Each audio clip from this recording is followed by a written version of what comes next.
Good evening and welcome to Live with J. Alfred Prufrock. The only show on Access Cable that's crispy on one side, but sweet on the other. And tonight is a special program. It's for all you Ohio University students who are going through finals and the stress thereof. This is a little lighthearted show we put together to take your blues away. So just kick back, relax, take off your shoes, pour yourself a little bit of whatever. A beverage. And if you're with someone you love, for goodness sake, pull them a little closer. and after the show, just tell them that you love them because it means so much. For the next half hour, we're going to just guide you on the most wonderful tour and of something or other, I guess, and everything all right with your. I think someone spiked it. So just kick back and relax. As you may remember from last week, we had some scheduled guests, and that's right. They're not here. They're not here. If you looked in your TV guide, or if you were hopefully watching last week, we had scheduled a special Space Nuts reunion with Jim Nabors and Ruth Buzzi, but they couldn't make it. Ruth Buzzi, well, she asked that we just not talk about it. And Jim Nabors, he had a phone call from, what's his name? Oh, Wayne Newton. Wayne Newton. Phone call from Wayne Newton. Wayne needed him, and so he had to go to him. So he couldn't make it tonight either. And of course, and we understand how things like this are going to happen in show business, so we've no hard feelings, guys. Maybe some other time you come on. Also, we had Boxcar Willie and the Vienna Boys Choir. We're going to sing some Christmas songs for us. All we can say about that, the reason they're not here tonight, there is a lawsuit pending, but our show's lawyers have told us we really can't go into the details. Well, let's just say that Boxcar took some liberties that he really shouldn't have taken. It's sort of a cultural misunderstanding. They didn't understand what he was saying. And things got enough said. So, we thought we don't have any other special otherwise guests either. So should we just go right into it then? I guess we could. Well, tonight we're going to interview one another because we're both show business, do I dare say it, legends in our own rights. And so, if you weren't going to say it, I was. So it had to be said. Some things just have to be said. Some things are better left unsaid. But luckily that wasn't one of them. So what we thought we'd do is entertain you with some kind of crazy, some kind of wild, some kind of wacky stories about things that happen to us during finals week. You know, you get the final stress, things just get a little out of hand. Don't I know it? We have some good stories we thought we'd share some with you. Also, a little bit of what's going on in our professional lives, in showbiz. Yeah, you see us sitting here behind the desk day in and day out interviewing folks. Yeah, just a couple of talking heads. Maybe it's time you kind of got into our life a little bit, learned a little bit about us. So we became talking something else's or something. That's right. Whatever. So, well, shall we begin? Let's. All right. Well, Ron's stepping off camera right now.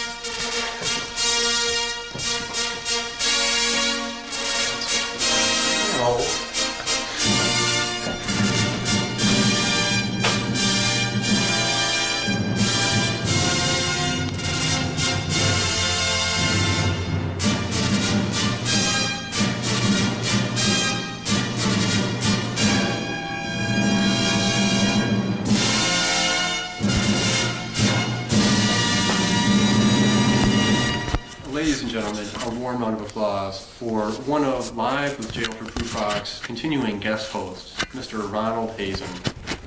Thank you. You're too kind.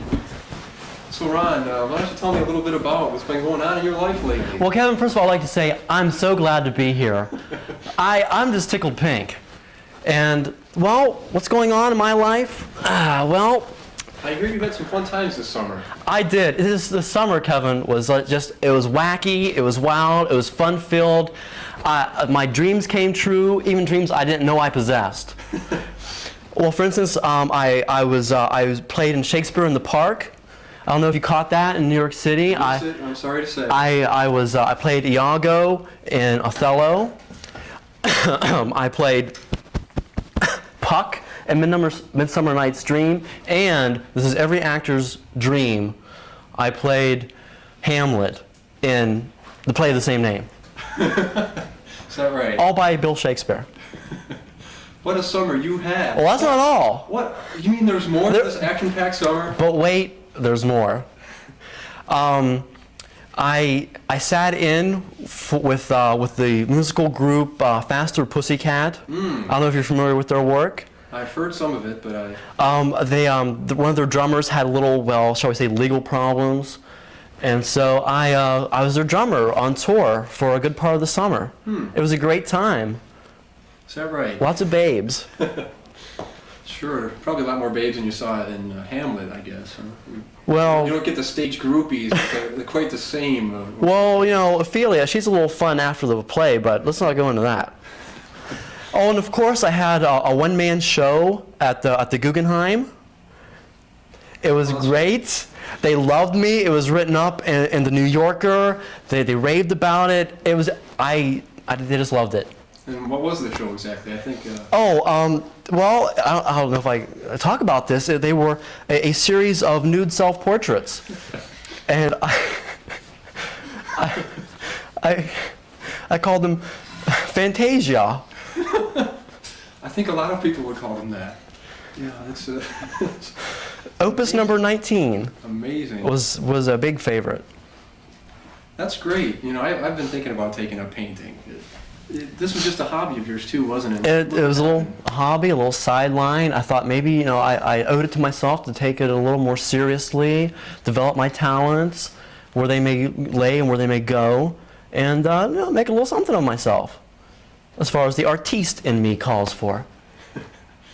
A star of stage and screen and an artist beyond. Artiste, please. I'm sorry. So, anything else? It must be, you know, in a life as exciting as yours, there must be so many things you can share with us that time will just probably not even allow for. Oh, well, let's see. I had a small role in the film Beethoven. Sorry, but I missed that one. I was the zany dog catcher whom James Grodin hired to kill the dog. I think they cut that scene out, actually.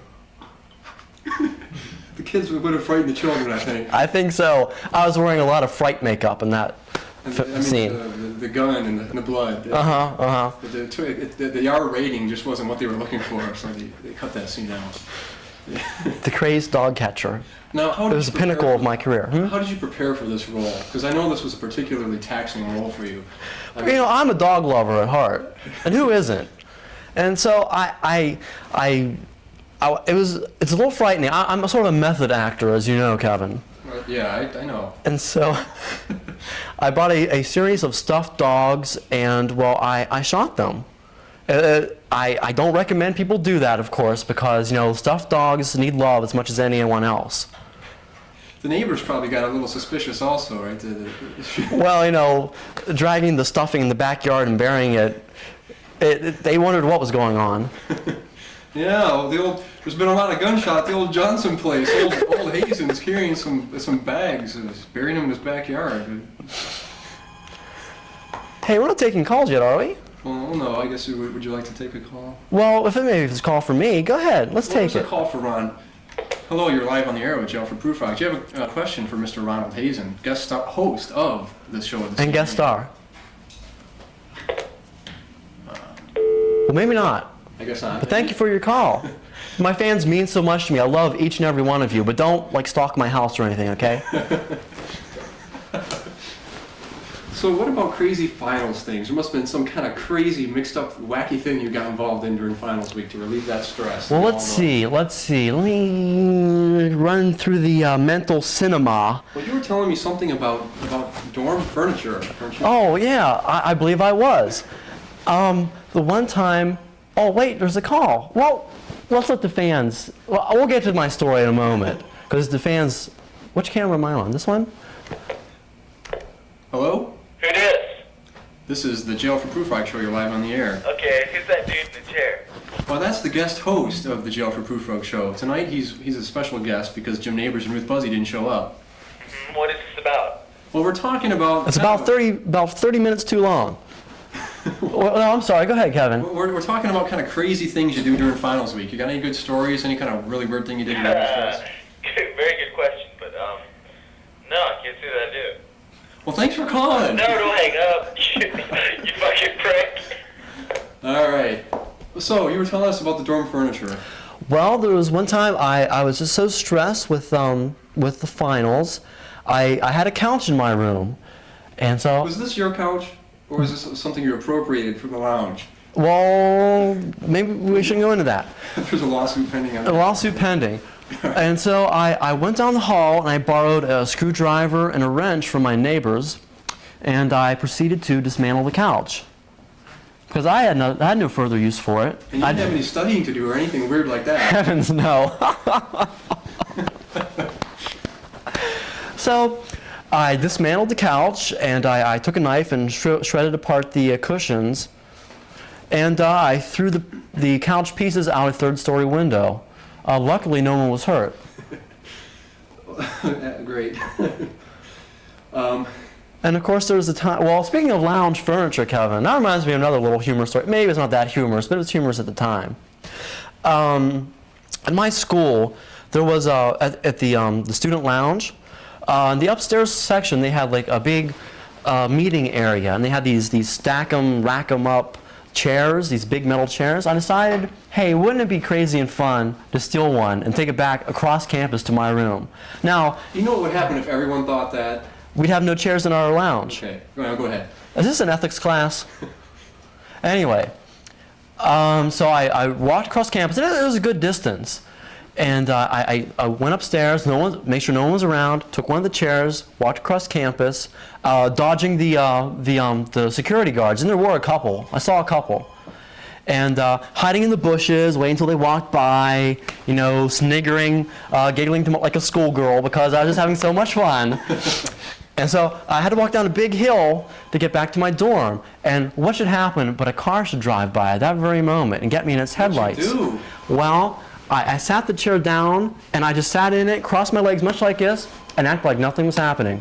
That's brilliant thinking on your part. I waved to them, they drove by, and I took the chair to my room, and I decided that I didn't like the chair because there was a big crack in And it. so you took it apart and threw it out your window. No, something wackier. Oh. I took it back across campus and put it back in the lounge, where I got it and proceeded to steal another one. And again, I had to dodge the security guards. I had to, you know, take it to the room, and it stayed in the room until the end of the quarter. Well, And then I threw it out the window. Well, your life is just rifled with adventure and danger, isn't it? Some would say that. Well, do you have any other stories for us? We're running short on time here for your Oh. part of your turn in the storytelling. I smashed a guitar apart when I did a Pete Townsend impression. And this was your finals week? During finals week. They all thought I'd completely flipped out. And was it your guitar? It was my guitar. Oh, okay. No one talked to me for 3 days afterwards because they thought I'd just completely flipped. Oh, well. Well, would you like to be interviewed now? Well, I think I would, sure. Oh, sure. All right. Well, I must say, it's been great having you on the show. Kevin and this audience, it has been my pleasure. I mean that I wouldn't be nowhere. I in show business would be nowhere without you, the viewer. All right, we're just going to switch places here, so just give us a minute. Yeah, switch over. Oh, I guess.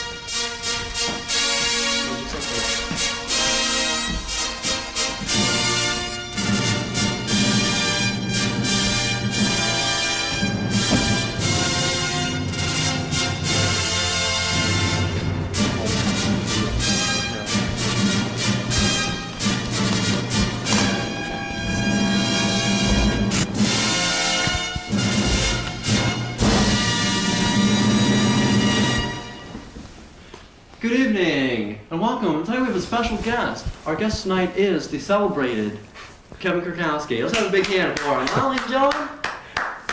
Thanks. You know, and I'd like to say the same to you. That I'm really glad to be on the show. You know, I watch it all the time. It's been a big dream of mine to guest on this show. Oh, Kevin, you're turning my head. Well, Kevin, it's been a while since I've talked to you. How you doing these days? All right, and not too bad. You know, finals week, I'm under a little stress, but I got some funny stories to tell you about ways I've relieved that stress in the past. Well, Go ahead, do tell. Detail us. Well, you know, one night, some of my friends and I, we got a little crazy. It was like 2:30 in the morning. We lived in the dorm. We had the big community bathroom, had about 5 toilets in it. We thought, what would happen if for the next 15 minutes we continually flushed the toilets? What would happen? And What would happen? I wonder. That's what we thought. We wondered that. So for 15 minutes, the three of us flushed the toilets continually, not allowing them to stop flushing for 1 second. Oh my God. You know, the crazy thing was, one of them got stuck. Oh, go on. Finish the story. My palms are sweating. All night the water was running through this toilet, you know. Did it sound like a waterfall? You know, funny you should mention that, because one of the crazy students on the floor, he puts this sign on the bathroom door, or on the stall door, Niagara Stalls. You get it? Niagara Falls, Yes, Niagara I do. Stalls. It was quite the laugh riot. Sorry. Oh, would you like to take a call? Well, why Call not? for Kevin. Well, hello, caller, and welcome to Live with J. Alfred Prufrock. Hey, what's going on, bud? Oh, not much. Hey, yes? dude in the chair. That would be Kevin. Yeah, Kevin. How you doing, bud? Doing all right. I just want to tell you your stories are pretty cool. What do you mean? It's true. They're cool. Oh, it's cool. Oh, I thought you said something else. Well, thanks. I got more where that came from. Well, go ahead. I just want to hear them over the phone, big dog. All right. Well, you know, I have another crazy story. Well, go ahead. I'm Well- all ears. But don't hold that against me. Again, end of finals week, we're all a little stressed out. It's the time of the year you're moving out of the dorm. Now, kids, don't try this at home. I am not, what's the word? I'm not advising you to do this. I'm not supporting this. But after one of my friends, after he cleaned out his dorm room, the thing was completely empty, right? We took beer bottles, we took pop bottles, we took glasses, we took everything that could break, that could get our hands on, and we smashed them across the walls. The whole room was full of glass. It was a lot of fun. I pray you were wearing safety glasses at the time. No, but luckily no one was hurt. Wow. That's caused a shiver to go up and down my spine. You're not doing that crazy stuff anymore, are you? Oh no, I was just a kid back then. I didn't know any better. All right, good.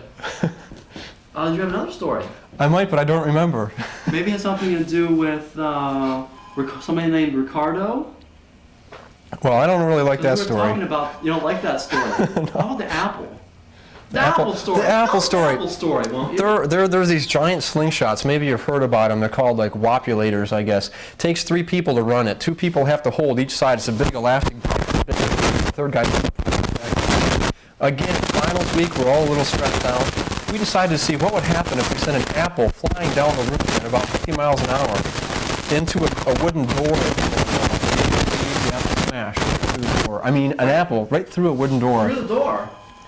And again, luckily no one was walking in the hall at the time, because I will say this, the apple was at waist level and there could have been some serious damage done. Aye. Kevin, now what was that called? The wopulator? That was called the wopulator. Now, I thought I've heard of a wopulator before, but it was in a magazine. I don't think it had anything to do with slingshots. Let's take a call, won't we? Well, sure. Hello, caller, and welcome to Live with J. Alfred Prufrock. Do you have a question for our guest tonight, Kevin? No, I just want to tell you your story sucks. Well, thank you. Well, maybe we could take some calls now. We only got a little bit of time. We have about 8 minutes. I'll get back in the driver's seat and we'll take some calls. All right, come on over, Kevin. We'd love to have you. Hey, welcome to Live with J. Alfred Prufrock. Questions, comments? Hello, am I on access? Yes, you are. Hey, all right. Dude, man, you got to tell me who the babe was on your last Tuesday show, man. Saturday, that's Saturday, right. Tuesday, the days all blend together anymore. It's What's that? finals. The days do tend to blend together now, don't they? What? Sorry? The days are blending together because it is the time No, of man, finals. it's like just this chick has warped my brain, man, and I can't get her out of my head. You know- The one with like the really huge boobs, man. The bodacious tatas. The gammon yayas. Well, all right. We'll let you know right now. We've had a lot of... We've had a lot of calls aspiring about young starlets. So any number of them could have been the ones with the bodacious tatas, as you put it. And I think if you're referring to the one from last week's show, we've had a lot of requests for her number, and you'll have to go on the waiting list for her. She was quite a And rumor has it, well, she's spoken for. you know. Emilio Estevez or something. Oh, I hello? think you hung up on them. Hey, Ass. Well- Axel? No, that's another program. Well, we got about 3 minutes left here. We'd like to take some calls if you want. If you don't, some kind of crazy thing that happened during finals week, you know. Something crazy, something funky. Just go ahead and give us a call, you know, some kind of crazy story. And don't swear, because I'll hang up on you. I mean it. Hello, caller. Hey, Welcome what's going on, man? welcome to Live with Alfred Prufrock, the special finals relief show. Cool as hell, man.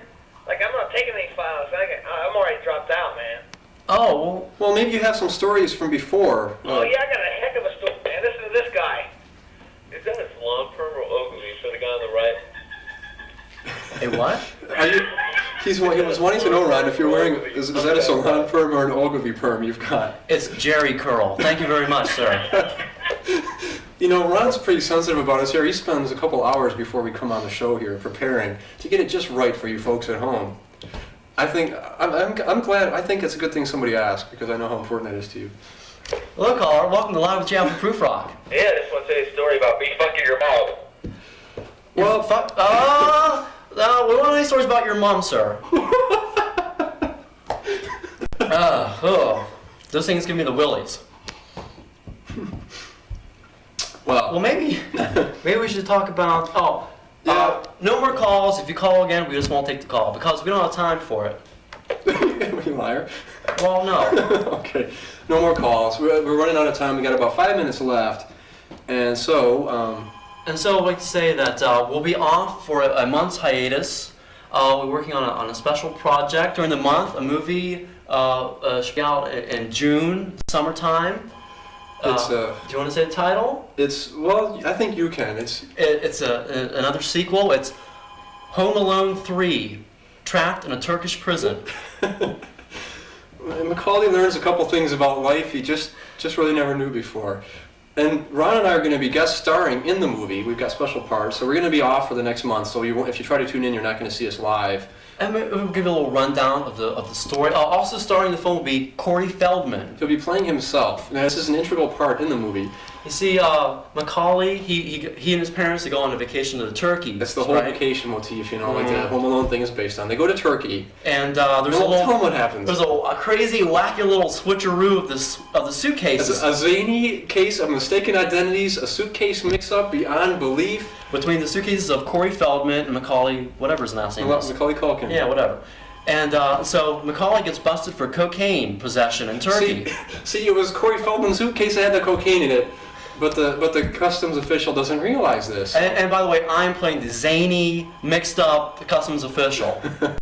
And so anyway, to make a long story short, Macaulay ends up in a Turkish prison for cocaine possession. And well, you can imagine what takes place in a Turkish prison. I'm going to play the ruthless but sensitive prison guard who after a couple favors from Macaulay helps him escape. Macaulay, I mean, I help him escape. And you know, and the kind of crazy thing is, the crazy thing is, just like in the movies, parents have no idea what's going on. They don't even realize. Corey Feldman, he plays right along with it. He just like hangs right on to Macaulay's family, you know, Kevin's family. They think that he is their son, and it's not. They have no idea. And it's not until Kevin, that's the kid's name in the movie. Right, Kevin's mom. Comes across Corey Feldman in the shower that she figures that something's up. Something is wrong here. This is not her son. This is not my son.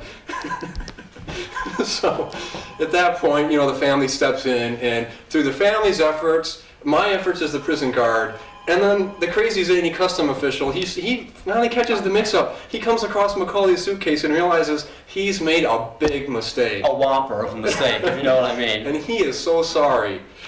I go to the prison, and I try to work things out between the guards and the officials, and maybe a few of the inmates, you know, while I'm there. Now, we don't want to let out too much of the plot, but as part of the big escape, one of us does have to wear a dress. But we get Macaulay out of there, he's back with his family, everything is great. So it's coming out in June. It's due come out in June. One of those summer release movies, so make sure you catch that. All right, well, I think that'll be it for tonight's show. Well, next week, not next week, but when we come back in January, we got a great show because it's the new 1993 year. And we'll have, who do we have? Barry Manilow and Paul Williams Paul Williams are going to be on a duet. singing a duet of Old Lang Syne. Special New Year's Eve or New Year's show. And who else do we have scheduled? Bonnie Franklin. Bonnie Franklin. Bonnie Franklin, you remember her from One Day at a Time? She's great. She's one of our personal friends. Bonnie Franklin. She lives next door to us. And now, she doesn't know this yet, but we're gonna have a special One Day at a Time reunion. We're gonna have Mackenzie Phillips, Valerie Bertinelli, the little kid, the boy down the hall, Glenn Scarpelli, and the guy who played Schneider, whatever his last name is. We don't know what his name is. And it's gonna be a crazy, fun time, and it will probably be a big group hug, probably a lot of weeping. Yeah, a lot of weeping. And we'll have some clips of some of the best shows, which it was so hard to pick. Because the show was such an excellent show, we had such a hard time trying to figure out what was the best show to make it, have a clip. But we've narrowed it down to a good 30 seconds. Yeah. And finally, comedy talent, ladies and gentlemen, in January is going to be provided. The great comedy star, Rip Taylor, is going to be. Oh yeah. We went over this before in rehearsal, and I can't remember a blessed thing. Rip Taylor will be on. He'll be get your confetti ready. Get your makeup and your eyeliner and weird stuff for your hair and enjoy. Well, I think, is that it then? That's about it. Well, I think I need something to drink. So, thanks for tuning in. We love you, each and every one of you. Good night, and God bless. Mwah. Good night, and God bless.